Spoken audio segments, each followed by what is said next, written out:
नमस्कार, मैं गीता। आप देख रहे हैं खोज खबर। दिल्ली में लोकसभा के चुनाव नजदीक हैं, कहें तो 25 तारीख को हैं, वोटिंग होनी है। इसी को लेकर के जो है Ambedkar right party of India ने एक प्रेस कॉन्फ्रेंस की जो है रखा था, यहाँ पर प्रेस वार्ता का आयोजन किया गया था यहाँ पर। तो हम जानेंगे ये Ambedkar right party of India जो है, इनका जो उद्देश्य क्या है इस पार्टी को बनाने का, और इसमें जो है वो लोग क्या कर रहे हैं, क्या इनके मैनिफेस्टो में लिखा गया है जनता के लिए। हमारे साथ हैं एडवोकेट सतीश चंद्रा जी, जो कि प्रत्याशी हैं नॉर्थ वेस्ट दिल्ली लोकसभा से। सर, आप प्रत्याशी हैं, उम्मीदवार हैं, क्या लगता है कि आप किस बिहाफ पर जो है जनता से वोट लेंगे और जनता आपको क्यों वोट देगी? क्या है आपकी मैनिफेस्टो? हमारी पार्टी सभी पार्टियों से अलग पार्टी है, यूनिक पार्टी है, Ambedkar right party of India, जिसके राष्ट्रीय अध्यक्ष विजय मानकर साहब हैं, जिन्होंने अच्छा अध्ययन करके इस पार्टी का निर्माण किया है। और जो उन्होंने मुद्दे रखे हैं, जैसे कि आज का जो चुनाव है, सभी पार्टियां जाति धर्म और सब पर उनका इलेक्शन चल रहा है, चुनाव चल रहा है, लेकिन हमारा जो चुनाव है वो ईवीएम को लेकर है।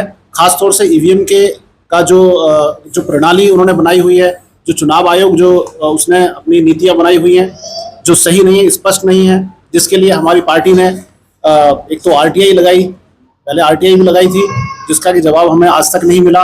उसके बाद फिर हमने कंप्लेंट्स भी लगाई हैं, जिनका कि अभी तक रेस्पॉन्स न तो जो चुनाव आयोग है वो उसका कोई उत्तर दे पाया है, और ना ही अभी कोई रेस्पॉन्स मिला है। इसी को लेकर के हम ईवीएम को ही लेकर, उसके विरोध में जो ईवीएम की पॉलिसी है उसको लेकर के चुनाव लड़ा जा रहा है।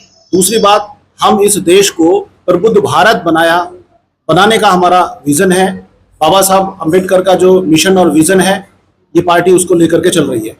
इस देश को ज्ञान और विज्ञान और मानवता के लिए ये पार्टी आई है और इस पर चुनाव भी लड़ रही है। साइंस, टेक्नोलॉजी, इनोवेशन, ये हमारी पार्टी का आधार है, जिसके तहत ये पार्टी आगे चौथी मैनिफेस्टो में काफी चीजें लिखी, जैसे कि सबको शिक्षा, सबको रोजगार, सबको आवास की योजना, ये चीजें तो आम आदमी पार्टी भी लेकर के आई थी जी। तो आज देखिए क्या हो रहा है उनके साथ जी। अभी हमारा जो है साइंस, टेक्नोलॉजी और इनोवेशन पर है, खासतौर से कि हम इस देश को ज्ञान विज्ञान देना चाहते हैं, मानवता का ज्ञान देना चाहते हैं, न कि अंधविश्वास और पाखंड हम इसमें देश में नहीं लाना चाहते। आपको लगता है इस देश में पाखंड है? बिल्कुल, आप बिल्कुल। पाखंड किस बिहाफ पे कह रहे हैं? धर्म की राजनीति और इसलिए? जी, क्योंकि शिक्षा का स्तर नहीं बढ़ा है और विद्यालय नहीं बढ़े हैं, स्कूल नहीं बढ़े हैं, यूनिवर्सिटीज नहीं बनाई गई हैं। जी, शिक्षा का स्तर नहीं बढ़ा है। आप कहना चाह रहे हैं मेन शिक्षा का स्तर नहीं बढ़ा है। तो हमारे साथ इसी कड़ी में एक और जो है प्रत्याशी खड़े हुए हैं, उनका नाम मैं बता दे दूं। इनका नाम महेश कुमार डेनवाल जी, जो कि प्रत्याशी नई दिल्ली लोकसभा। नई दिल्ली सर? जी, नई दिल्ली लोकसभा। मेन कहे तो जहाँ से देश, दिल्ली की जान, देश चलता है, वहाँ से आप देश चलता है। जी जी जी। बहुत विपक्षी प्रत्याशी वहाँ से खड़े हो रहे हैं। हाँ जी, बासी स्वराज जी जी जी। क्या लगता है कि सर आप जीत पाएंगे वहाँ से, और किस बिहाफ पर आपको जनता वोट? देखिए जी, अभी तो मेन तो मेरा तो ये कहना रहेगा कि जनता को फैसला करना है। अगर उनको धर्म की राजनीति चाहिए या अशिक्षित लोग ही चाहिए, तो बाकी पार्टियां तो उसमें जुटी हुई हैं दिलो जान से, वो अपना कार्य को कर ही रही हैं। अगर पूरी जनता को, देश की जनता को या दिल्ली की जनता को शिक्षित होना है, दिल्ली की जनता को रोजगार युक्त होना है, हर घर को, हर नौजवान को रोजगार उपलब्ध हो जाए, और शिक्षा हर बच्चे को, हर व्यक्ति को प्रोवाइड हो जाए, और शिक्षा ऐसी नहीं मतलब आम शिक्षा हो, टेक्नोलॉजी वाली शिक्षा। मतलब हमारा जो विजन है वो पूरे, अगर हमारी सरकार बनती है तो हमारा विजन है मेन कि हम देश के अंदर ऐसी यूनिवर्सिटी को तैयार करना चाहते हैं जो पूरे वर्ल्ड में अभी तक ना बनी, और पूरा वर्ल्ड यहाँ शिक्षित होके जाए। आप टेक्नोलॉजी की बात कर रहे हैं? जी, टेक्नोलॉजी, ऐसी शिक्षा देंगे जिससे उनको रोजगार मिलेगा। जी, ऐसी शिक्षा मिल जाए जिससे उनको रोजगार उपलब्ध हो, और रोजगार के थ्रू उनके पास पैसा आए, फ्री में कुछ ना देना पड़े। अच्छा, फ्री में कुछ ना देना पड़े, वो अपना पैसा दे के अपनी चीज को, अपने लिए अपनी मूलभूत सुविधाओं को पैसा दे के ले सके, ना कि भिखारी बन कर लें। हम लोग ऐसे भारत, महिलाओं के लिए क्या खास कर? महिलाओं का बिल्कुल समान है हमारी नज़र में महिलाओं का बिल्कुल एक्यूरेट और एक समान हम लोग चाहते हैं। जैसे इज्जत मान सम्मान महिलाओं को मिल रहा है, ऐसे पुरुषों को मिल रहा है इस देश के अंदर। पुरुष प्रधान देश ये कहलाता है। हम इसको हमारा विजन है कि ये समान हो, महिला को भी उतना ही अधिकार होना चाहिए जितना पुरुष को, ना महिला का ज्यादा हो ना पुरुष का ज्यादा हो, एक समान होना चाहिए। हम ऐसा विजन, यही हम सोच को डेवलप करना चाहते हैं दिल्ली के अंदर। मतलब समानता होनी चाहिए। हमारे साथ इसी कड़ी में एक और जो है प्रत्याशी जुड़ चुके हैं, जिनका नाम है सुनील मेघवाल जी, जो कि पश्चिमी दिल्ली लोकसभा से जो है उम्मीदवार है। सर, पश्चिमी दिल्ली क्या लगता है, क्या ऐसे मूल जो प्रॉब्लम्स हैं वहाँ के लोकल, जो आप पहले उसको फोकस करेंगे और उसका निराकरण करेंगे? निराकरण ये है कि जैसे अभी आपने देखा होगा, कल परसों न्यूज पेपर ने बता दिया कि दिल्ली के 7 के 7 जो सांसद थे निकम्मे निकले, नालायक निकले, किसी काम के नहीं रहे। उन्होंने जो घोटाले करे वो सारे के सारे बीजेपी के थे। अब आप देखिए वो लड़के वहाँ के जो बच्चे हैं नवादा, क्या नाम है, मटियाला की साइड के, नजफगढ़ की साइड के, वहाँ एक यूनिवर्सिटी नहीं है, तो वहाँ के जो बच्चे परेशान होकर नॉर्थ कैंपस में आते हैं, साउथ कैंपस में आते हैं। तो ये सोचने वाला विषय है कि वो इतने सालों में 10 साल अगर वो सांसद रहे तो उन्होंने करा क्या। तो हमारा मुद्दा तो आपके सामने है, साइंस एंड टेक्नोलॉजी की दुनिया को हम आगे लेके जाना चाहते हैं। तो अभी हम लोग, हमारी जो पार्टी इंडिया की सबसे यूनिक पार्टी है जो साइंस एंड टेक्नोलॉजी पे बात करती है और आगे काम भी करेगी। ये तो हमारा विजन है। हमारे राष्ट्रीय अध्यक्ष धीमान विजय मानकर साहब ये कहते हैं कि जब तक शिक्षा का दायरा हमारा क्षेत्र के अंदर नहीं बढ़ेगा, हम जो लोगों को नहीं दे पाएंगे, तो इसलिए कुछ नहीं हो सकता। तो बीजेपी इसमें नाकाम रही और सांसद जो थे वो नालायक रहे। आपने देखा नई सांसद बनी तो उन्होंने कैसी बयानबाजी करी, ये उनका मैटर था। हमारा जो विजन है साइंस एंड टेक्नोलॉजी के साथ में हम लोगों को शिक्षा भी लेकर देना चाहते हैं। जैसे हमारे साथ के प्रत्याशी भाई साहब ने कहा, मैं जिन्हें कि हमें ऐसा व्यवस्था बनाना चाहते हैं कि बच्चा पढ़ने के साथ साथ एकदम इतना सक्षम हो जाए कि वो किसी के आगे हाथ ना फैला सके, वो अपने खर्चा, अपने आने वाली एजुकेशन का खुद ही अपना मतलब निर्माण कर सके। तो हमारी पार्टी चाहती है कि हम देश के अंदर स्वास्थ्य के लिए आप लोग क्या करें? जैसे स्वास्थ्य की बड़ी प्रॉब्लम होती है, अस्पताल जो है बहुत ज्यादा भीड़ होती है उनमें, और कहीं ना कहीं इलाज के अभाव में व्यक्ति की मृत्यु हो जाती है। तो हमारे राष्ट्रीय अध्यक्ष विजय मानकर जी ने कहा कि हमारी जब सरकार आएगी तो कम से कम 20 लाख रुपए तक का उनका एक बीमा होगा, एक पॉलिसी होगी, जिससे कि वो कोई इस हॉस्पिटल में जैसे इसको जगह नहीं मिलती है तो प्राइवेट में अपना इलाज करा सके। ऐसे तो 5 लाख तो मोदी जी भी बुजुर्गों के लिए कर रहे हैं। उन्होंने तो 15 लाख का भी तो वादा किया था मैडम, वो कहाँ है, वो जुमला कहाँ है। अब मोदी जी कह रहे हैं मैं तो हिंदू मुसलमान पे नहीं करूंगा, फिर अगले दिन ही हिंदू मुसलमान कर दिया। तो ऐसे प्रधानमंत्री को 10 साल झेला के आगे भी झेलेंगे। हम तो नहीं चाहते कि ऐसा प्रधानमंत्री पढ़ा लिखा शिक्षित हो। बनवा दिया सर। तो अब आम जनता को पता लग गया, 5 चरण में तो बिल्कुल ही क्लियर हो गया ना। आप देखो उसको, ये 5 चरण में तो बिल्कुल क्लियर हो गया कि बीजेपी अब नहीं आ रही। ये 400 को जो इन्होंने जो एजेंडा लेके चल रहे हैं खोखला है। वो तो कहते हैं 400 पार, वो तो कह रहे हैं अब की बार 400 पार। हाँ, तो 400 पार पार्लियामेंट से बाहर। अच्छा, 400 पार पार्लियामेंट से बाहर बीजेपी कह रही है ना। 400 लोग उनके बिल्कुल आउट होंगे धीरे धीरे, देखते रहना आप। क्यों? साइंस एंड टेक्नोलॉजी जो दुनिया मतलब आप आगे ये कहना चाह रहे हैं वो हार रहे हैं? बिल्कुल हार रहे हैं। इस बार जनता उनको हरा रही है। लेकिन आप क्या ऐसा जनता के बीच क्या आप तो वादे कर रहे हैं, लेकिन वादे नहीं कर रहे मैडम। ये देखिए ना, कोई ये एक पिटीशन सरकार करती है वादे। तो हमने ये petition election commission of India को दी, जिसके अंदर मैं खुद एक पिटिशनर हूँ पार्टी की तरफ से, और भी हमारे लोगों ने पिटीशन दायर की है। अब हमने जो 4 पार्लियामेंट्री जो सीट है, हमने आरओ लेवल पे भी इसके अंदर हमने पिटीशन दी है कि इलेक्शन कमीशन ऑफ इंडिया जो फ्रॉड कर रहा है, जब ये फ्रॉडबाजी धीरे धीरे खत्म होगी, एकदम तो खत्म होगी नहीं, और हम एकदम इनको छोड़ेंगे नहीं। हम तो इनको छोड़ेंगे नहीं जब तक ईवीएम का मुद्दा सॉल्व नहीं हो जाता, तब तक हम इनको छोड़ने वाले नहीं है। और रही 400 की बात, तो ये मुंगेरी लाल के सपने देखते रहेंगे, और 4 तारीख को सरकार बिल्कुल गिरने वाली है। तो यानी कि आपको लगता है कि आपकी जीत होगी, आप जीतेंगे? नहीं, जनता की जीत होगी। देश की, अभी देश की जीत है, जनता की जीत है, और उसमें हमारी भी थोड़ी भागीदारी रहेगी कि हम लोग इनको आने ना दे पाए। अच्छा, ये बताइए, जीतने के बाद अहम काम क्या होगा आपका? अहम काम ये होगा, पहले हम हमारी जो पॉलिसी और डॉक्यूमेंट जो है, जो बिल हमने पार्लियामेंट में ऑलरेडी बना के दिए, 30 से ज्यादा बिल हमारे राष्ट्रीय दीदी ने दे रखे, उसके पर हम काम करेंगे पहले। हमारे साथ इसी कड़ी में भीम सिंह प्रत्याशी दक्षिणी दिल्ली लोकसभा से जो है खड़े हुए हैं। सर क्या कुछ कहना चाहेंगे? आपके जो और प्रत्याशी हैं उन्होंने तो काफी चीजें बताई, आप क्या कहना चाहेंगे? क्या बदलाव होगा?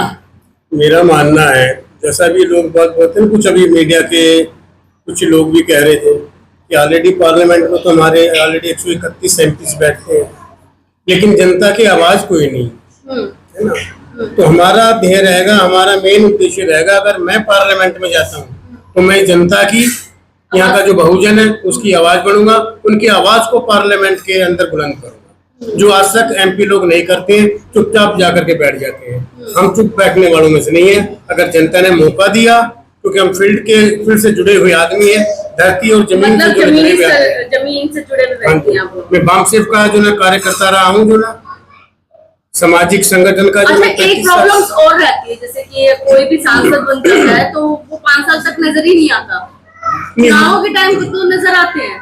मैडम मैंने बताया ना, हम जमीन से जुड़े हुए व्यक्ति हैं, हम बराबर जनता के बीच में 5 साल बराबर काम करेंगे, और ऐसा काम करेंगे जैसा भी कुछ हमारे साथियों ने बताया ना, तो क्लियर सा जवाब नहीं दे पाए कि भाई एजुकेशन और हेल्थ बेसिकली चीज है। असल में क्या कि हम अपना जो जनप्रतिनिधि चुनते हैं उसकी बेसिक जिम्मेवारी बनती है कि अपनी जनता को, जिन्होंने उसको चुन करके भेजा, उनकी हेल्थ और उनकी शिक्षा का बेसिकली कारोबार उस सरकार का है जो जनता के द्वारा चुनी जाती है। कर्नल, मैं इसका एक उदाहरण बता दूं, चाइना जैसे मुल्क के अंदर कोई भी व्यक्ति कहीं भी किसी भी वक्त उसके साथ कोई हादसा हो जाए, वो एक कॉमन कार्ड बना करके दे रखा, वो व्यक्ति किसी भी सरकारी प्राइवेट हॉस्पिटल में जाकर के अपना इलाज करा लेगा। यहाँ ऐसा नहीं है चाइना के अंदर कि किसी की पॉकेट में पैसा नहीं है तो बड़े बड़े जो मल्टी स्टार हॉस्पिटल्स में जा नहीं सकता।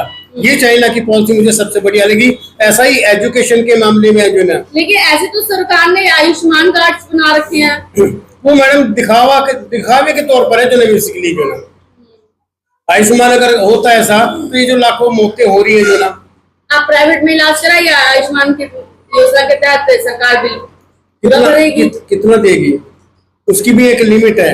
जाते कोई एडमिट नहीं कर लेता हॉस्पिटल के अंदर जो ना, पेशेंट गया दुनिया भर के जो ना बहाने लगाते हैं। हम कहते हैं बेसिकली बस जाते डॉक्टर्स की, हॉस्पिटल्स की जिम्मेवारी बननी चाहिए सरकार की तरफ से। जैसे ही पेशेंट आया, वो कहीं का भी हो, किसी भी मतलब कैटेगरी का, उसका ट्रीटमेंट करने की जिम्मेवारी बेसिकली सरकार की तरफ से हॉस्पिटल्स के ऊपर जो ना जिम्मेवारी होनी चाहिए उसकी। अच्छा, मेन मुद्दा क्या रहता है कि जनता के बीच में हम लोग जा रहे हैं, तो जनता का मेन मुद्दा है बेरोजगारी और महंगाई। इस पर कितना काम होगा? आप लोग क्या काम कर रहे हैं इस पर? क्या अब आपकी जो सरकार आ जाती है तो क्या महंगाई कम कर देगी? पहले तो बेरोजगारी की बात है। बेरोजगारी दूर करने के लिए हमने जो चौथी औद्योगिक नीति की बात कर रहे हैं, क्रांति की लाने की बात कर रहे हैं, उसके तहत हम बेरोजगारी दूर करेंगे। और बेरोजगारी के साथ साथ, क्योंकि जैसे डिमांड एंड सप्लाई और इकोनॉमिक्स जो है, क्योंकि हमारे जो राष्ट्रीय अध्यक्ष हैं वो इकोनॉमिक्स हैं बहुत अच्छे, और उसको बेहतर ढंग से इसको कर सकते हैं। लेकिन बात आती है सर, आप स्कूल्स, आप कॉलेजेस की बात कर रहे हैं, लेकिन ऐसे लोग भी हैं, ऐसी महिलाएं भी हैं जो कि घर पे बैठ करके काम अपना रोजगार करती हैं, या फिर किसी फैक्ट्री में जाती हैं वो काम करती हैं, उनके लिए क्या रहेगा? देखिए, उनके लिए ना अभी हमारी जो 80 नीति है, ये 80 नीति हमने डिक्लेयर की है लिखित रूप में।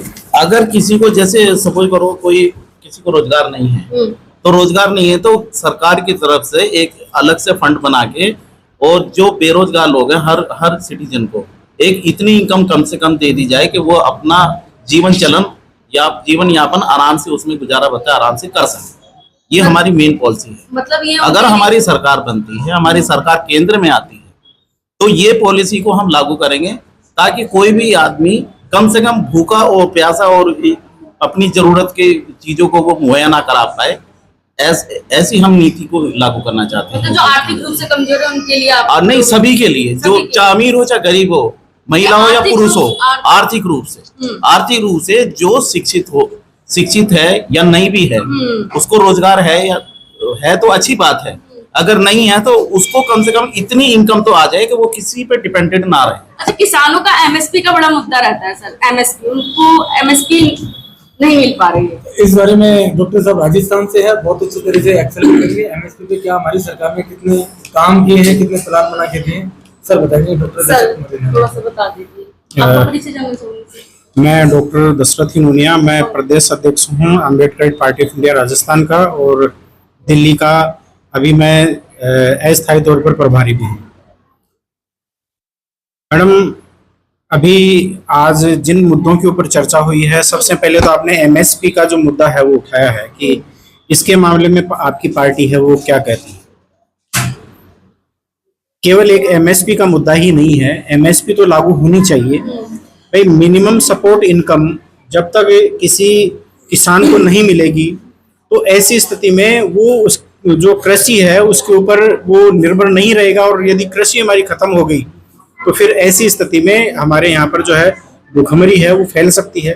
भुखमरी फैलती है तो गरीबी और बेरोजगारी फिर दोनों फैलेगी। तो किसान जो है भारत की अर्थव्यवस्था की रीढ़ है, और यदि रीढ़ कमजोर होती है तो देश कमजोर होता है। इसलिए मिनिमम सपोर्ट गारंटी की हम पूरी तरह से जो है एपीआई जो पार्टी है, हमारी पार्टी है, इसको लागू करने के लिए कटिबद्ध है। इसके साथ साथ में किसानों की कर्ज माफी भी होनी चाहिए। जब तथाकथित ये कारपोरेट जो इनके मोदी जी के जो मित्र हैं, इनका 16 लाख करोड़ का जो 16 लाख करोड़ रुपए टैक्स के जो है इनको छोड़ दिया जाता है। इनका जो बैंक लोन है वो एनपीए कर दिया जाता है। इनको औने पौने दामों पर देश की जो बड़ी बड़ी यानी कि एक तरह से जो संपत्तियां हैं, जो नवरत्न और महानवरत्न कंपनियां हैं, वो उनको दे दी जाती है। जो पीएसयू सेक्टर है वो यानी कि एक तरह से जो है वो इनको दे दिए जाते हैं। तो ऐसी स्थिति में ये किसानों की कर्ज माफी करना देश के लिए बहुत ये जो है वो जरूरी है। हम उसका भी हम सपोर्ट करते हैं। हम इस बात का सपोर्ट भी करते हैं कि जो स्वामीनाथन आयोग है उसकी सिफारिशें लागू की जाए। और जब कांग्रेस की सरकार थी उस समय भी हमने ये बात कही थी कांग्रेस सरकार से भी कि जो है स्वामीनाथन आयोग की सिफारिशें लागू की जाए। और मोदी जी से हम 2014 से लगातार बोलते आ रहे हैं। मोदी जी ने एक जो है कृषि बिल है वो 2014 में पारित किया था, जिसमें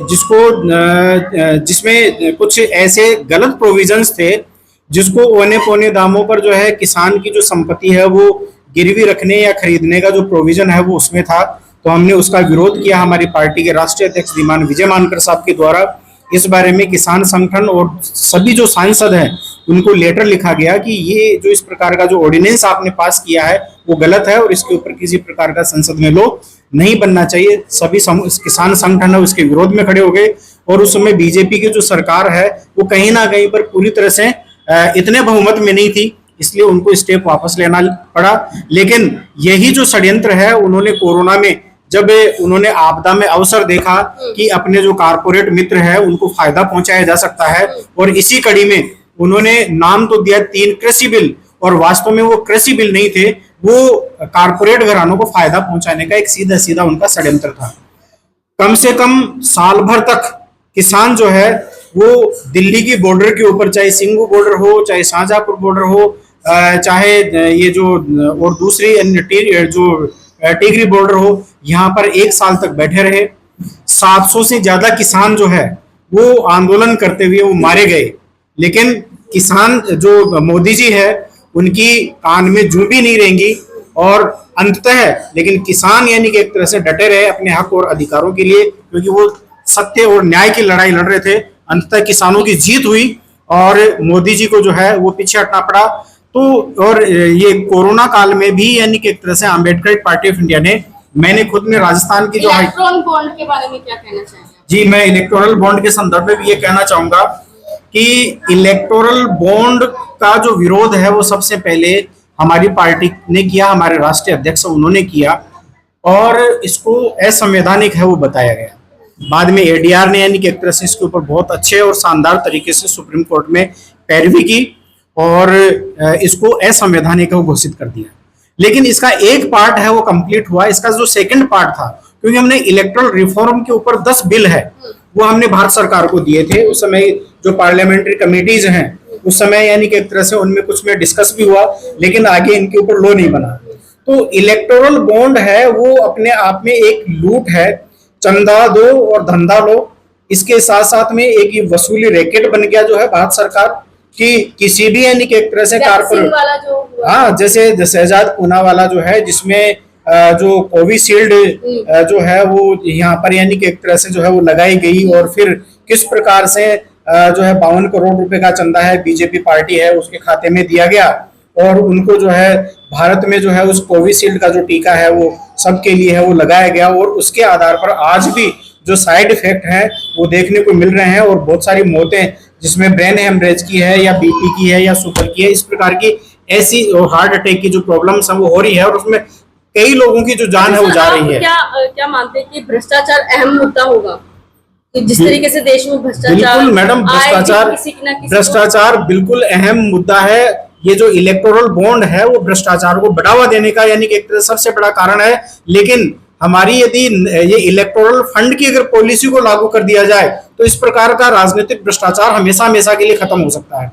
अब ये नेशनल इलेक्टोरल फंड क्या है कि ये जो कारपोरेट घरानों के द्वारा किसी पॉलिटिकल पार्टी को जो फंडिंग की जाती है, और उस फंडिंग से एक यानी कि एक तरह से राजनीतिक भ्रष्टाचार को बढ़ावा मिलता है, क्योंकि उस फंडिंग के माध्यम से किसी भी पॉलिटिकल पार्टी के द्वारा जो सत्ता में हो उसे उचित या अनुचित कार्य करवाया जा सकता है। लेकिन नेशनल इलेक्टोरल फंड बन जाता है तो उसमें उन कारपोरेट घरानों को टैक्स में छूट लेने के लिए उसमें फंड करना पड़ेगा, और फिर वो जो फंड है वो पूरे देश में जितने राजनीतिक पार्टियां हैं जिस अनुपात में उनका वोट परसेंटेज है उसमें उसको डिवाइड कर दिया जाए, तो ऐसी स्थिति में राजनीतिक भ्रष्टाचार हमेशा के लिए खत्म हो जाएगा। मेरा एक क्वेश्चन आपसे है सर, कि आप जिस प्रकार से बहुजन की बात कर रहे हैं, क्या लगता है कि तमाम सांसद द्वारा भी बीजेपी के सुना गया था कि हमारी पार्टी दोबारा आ जाती है तो संविधान में चेंजेस हो जाएंगे? क्या लगता है कि संविधान में क्या आरक्षण खत्म होने का आपको लग रहा है, आशंका है, कुछ ऐसा है? नहीं, आरक्षण तो एक सेपरेट इश्यू है मैम, वो तो जो ना पर्टिकुलर सामाजिक आधार पर जो ना हमारे संविधान के द्वारा दिए गए अधिकार से जो ना जिनकी सामाजिक लेकिन उनके सांसदों द्वारा जो सुना गया है उन्होंने कई बार बोला भी है भारत का संविधान, मोदी सरकार क्या कोई भी सरकार आ जाए, कोई भी सांसद आ जाए, भारत के संविधान को ये लोग बदल नहीं सकते। अगर इन्होंने जरा सा भी इसका एक उदाहरण पेश करते, 2 अप्रैल 2018 के अंदर उसका जो ना टेलर ये देख चुके हैं, जरा सा इन्होंने जो ना गड़बड़ी किया था तो पूरे देश के अंदर जो ना मतलब तहलका मच गया था। SC/ST act. हाँ जी, तो मजबूरन इस सरकार ने चाहा था, मोदी सरकार चाखना चाहती थी, देखना चाहती थी कि वास्तव में ये लोग सोए या जगे हुए हैं। अगर जिस दिन मोदी सरकार ने या किसी भी सरकार ने भारत के संविधान को हटा करके उसकी जगह पर मनुस्मृति लाने की जैसी उनकी प्लान है वो करने की कोशिश की, तो इस देश के अंदर बुरे हालात हो जाएंगे। ये लोग जो इस देश के अंदर 2 संस्कृतियों का जो ना हमेशा से टकराव हो रहा, वमन और समन, हम समन संस्कृति के जो ना व्यक्ति हैं, और ये जो वमन संस्कृति जबरदस्ती इस देश के अंदर अपनी हुकूमत चला रहे, माइनॉरिटीज के आदमी बहुजन के बल पर अपना राज चला रहे, वो नहीं चलेगा इस देश के अंदर। आपको लगता है सर कि पूंजीपतियों को बढ़ावा दिया गया है? हाँ, हमें बिल्कुल लगता है, बिल्कुल डेफिनेटली पूंजीपतियों को ही बढ़ावा दे रही है भारत सरकार। अच्छा। जो मौजूदा भारत सरकार है, आम जनता को तो कुछ ज्यादा फायदा हो ही नहीं पा रहा है, क्योंकि हम देख रहे हैं कि वो मतलब जो डिफॉल्ट फेल हो रहे हैं, एनपी उनके अकाउंट हो रहे हैं, उसके बावजूद भी उनको लोन दे दिया जाता है, जब वो ऑलरेडी पता है भारत सरकार को कि ये लोग पहले जो लोन लिया है वही वापस नहीं कर पा रहे हैं, उसके बावजूद दोबारा उनको लोन की फंडिंग कर दी जाती है। तो ये तो सरासर आंखों देखी लूट हो रही है ना जी। अच्छा, क्राइम लूटा जा रहा है।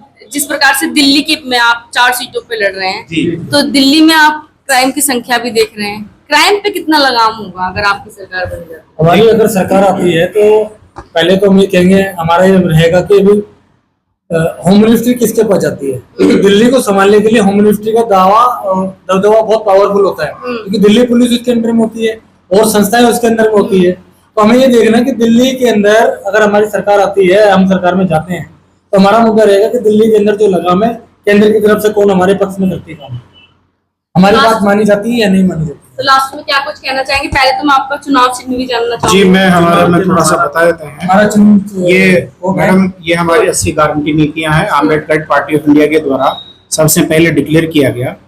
फरवरी में हमने डिक्लेयर कर दिया था। डिक्लेयर करने के बाद, यानी उस समय चुनाव घोषित नहीं हुए थे, लेकिन उससे पहले हमने ये 80 गारंटी नीतियां डिक्लेयर की, और इन्हीं 80 गारंटी नीतियों की नकल करके और दूसरी अन्य जो राजनीतिक पार्टियां जिसमें तथाकथित जो राष्ट्रीय पार्टियां हैं, इन राष्ट्रीय पार्टियों ने जो है इनकी नकल की है। और विशेष रूप से जिनकी जिस घोषणा पत्र की विशेष रूप से चर्चा कर रहे हैं कि उस पार्टी के द्वारा इतना शानदार चुनावी घोषणा पत्र जारी किया गया, ये अम्बेडकर पार्टी ऑफ इंडिया की चुनावी घोषणा पत्र यानी इसका हमारा जो पॉलिसी कमिटमेंट है इसकी नकल की है। इसके अलावा दूसरी बात, हमारा जो चुनाव चिन्ह है वो कोर्ट है। और हम जो है दिल्ली प्रदेश की जनता से अपील करना चाहेंगे कि vote for court, vote for API, यानी कोर्ट को वोट दीजिए, अम्बेडकर पार्टी ऑफ इंडिया को वोट दीजिए। तो हमारा चुनाव चिन्ह है वो कोर्ट है। और इसके साथ साथ में हम ये कहना चाहते हैं कि फेयर, फ्री एंड ट्रांसपेरेंट जो इलेक्ट्रोल यदि व्यवस्था करनी है, चुनावी व्यवस्था करनी है, तो इसके लिए हम बहुत लंबी लड़ाई है वो लड़ रहे हैं। और इसी के तहत हमने जो चुनावी व्यवस्था को चैलेंज किया है, हमने इलेक्शन कमीशन ऑफ इंडिया को भी हमने जो है उनकी चुनावी व्यवस्था को हमने चैलेंज किया है। हमने इस मामले में सीजीआई को भी कंप्लेंट की है। और अब हमारे जो कैंडिडेट जो भी चुनाव लड़ रहे हैं, ये 14 पेज का ये जो घोषणा पत्र, ये जो हमारा जो चार्टर है वो आरओ के माध्यम से हम चुनाव आयोग को दे रहे हैं। और लेकिन उनसे कोई जवाब नहीं बन रहा है, क्योंकि हमने जो ईवीएम का जो इश्यू उठाया है, तो ईवीएम लाइक ए कंप्यूटर, अभी उसमें चिप लगी हुई होती है, माइक्रोचिप होती है, उसका सोर्स कोड क्या है क्या नहीं उसके बारे में कोई पता नहीं है। क्या नो हैकिंग, नो टेम्परिंग का किसी के द्वारा सर्टिफिकेट जारी किया गया है, नहीं किया गया है, चुनाव आयोग बताने के लिए तैयार नहीं है। इतना ही नहीं, बल्कि जो SLU है, सिंबल लोडिंग यूनिट है, उसमें जो सिंबल लोड किया जाता है तो वो कंप्यूटर या जो है लैपटॉप के माध्यम से सॉफ्टवेयर की प्रक्रिया के तहत है वो यूज होता है। तो ऐसी स्थिति में ये जो डिवाइसेज है वो एक तरह से कंप्यूटर के रूप में जो है वो काम करते हैं। और 2000 का एक IT एक्ट है, information technology act, cyber law, और इसके साथ साथ में टेलीकम्युनिकेशन लॉ। इसके तहत यदि इस प्रकार के डिवाइसेज अगर यूज किए जाते हैं तो ऐसी स्थिति में इनको यूज करने का के लिए नो हैकिंग, नो टेम्परिंग का जो है वो सर्टिफिकेट होना चाहिए, लाइसेंस होना चाहिए। और यदि वो लाइसेंस और सर्टिफिकेट नहीं है तो ऐसी स्थिति में ये डिवाइसेज इलीगल हो जाते हैं। और इलीगल डिवाइसेज से आप भारत सरकार का जो ये representation of people act 1951 and conduct rule 1961 के अकॉर्डिंग ये चुनाव नहीं करवा सकते। इस ऐसी स्थिति में ये आपके जो चुनाव आयोग के द्वारा किए जाने वाले चुनाव है वो इलीगल है। और इलीगल चुनाव से यानी कि एक तरह से लीगल सरकार का गठन नहीं हो सकता। ये हमने चैलेंज है वो चुनाव आयोग है उसको भी किया है। तो देखा आपने, हमने यहाँ पर जो है तमाम उम्मीदवार जो खड़े हुए हैं Ambedkar right party of India द्वारा जो यहाँ पे तमाम 4 उम्मीदवार जो है दिल्ली से खड़े हुए हैं। तो आपको जहां लगता है, जैसा लगता है कि कौन पार्टी आपके लिए अच्छा काम कर सकती है, तो आप हाँ बिल्कुल।